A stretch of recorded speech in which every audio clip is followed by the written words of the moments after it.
हर हर महादेव, जय श्री सीताराम। हम आप सभी के लिए लेकर प्रस्तुत हैं माघ मास की सटतिला एकादशी।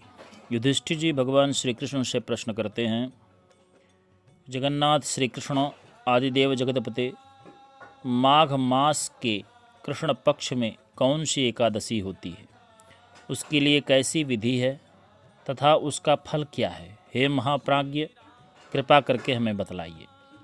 भगवान श्री कृष्ण कहते हैं, नृपश्रेष्ठ सुनो, माघ मास के कृष्ण पक्ष की जो एकादशी है वह खटतिला एकादशी के नाम से विख्यात है, जो सब पापों का नाश करने वाली है।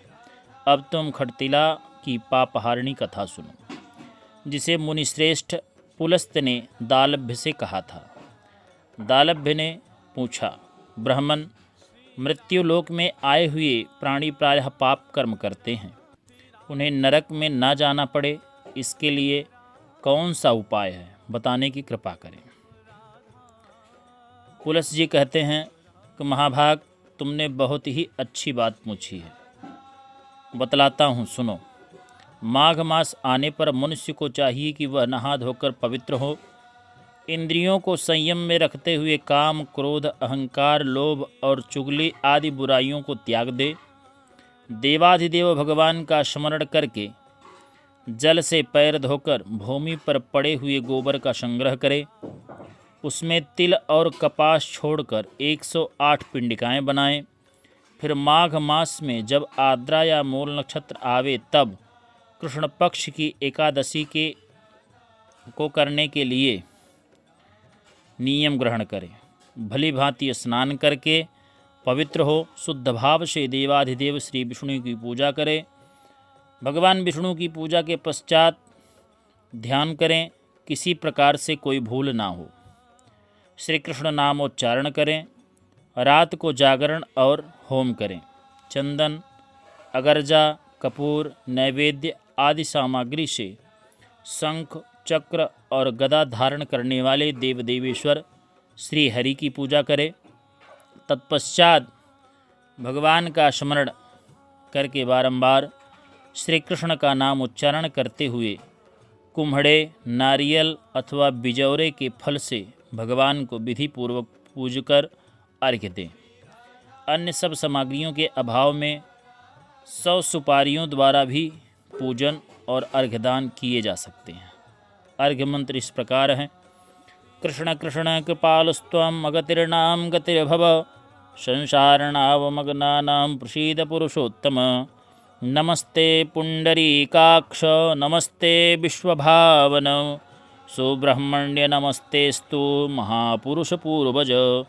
गृहाणर्घ्यमया दत्तं लक्ष्म्या सह जगत्पते।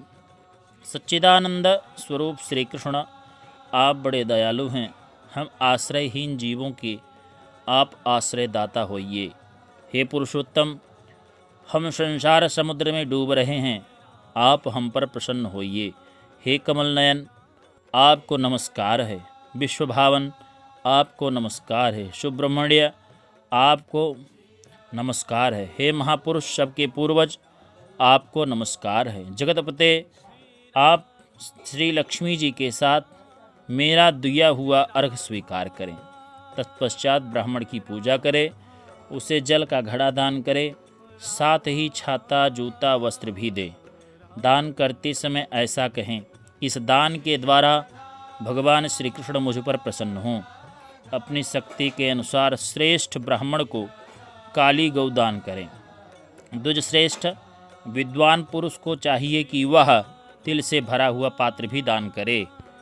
उन तिलों के बोने पर उनसे जितनी शाखाएं पैदा हो सकती हैं, उतने 1000 वर्षों तक वह स्वर्गलोक में प्रतिष्ठित होता है।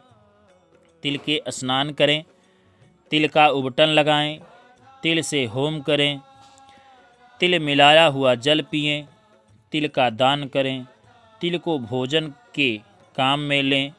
इस प्रकार 6 कामों में तिल का उपयोग करने से यह एकादशी सटतिला कहलाती है, जो सब प्रकार से पापों का नाश करने वाली है। युधिष्ठिर जी ने पूछा, भगवान, आपने बहुत ही अच्छी कथा सुनाई। जीवों पर परम कल्याण करने के लिए अपनी कृपा बरसाइए। इस प्रकार से भगवान नारायण के द्वारा प्रस्तुत की गई खटतिला एकादशी आप सभी ने श्रवण किया। भगवान नारायण की कृपा आप सब पर बनी रहे। आप सभी एकादशी का उत्तम व्रत करें।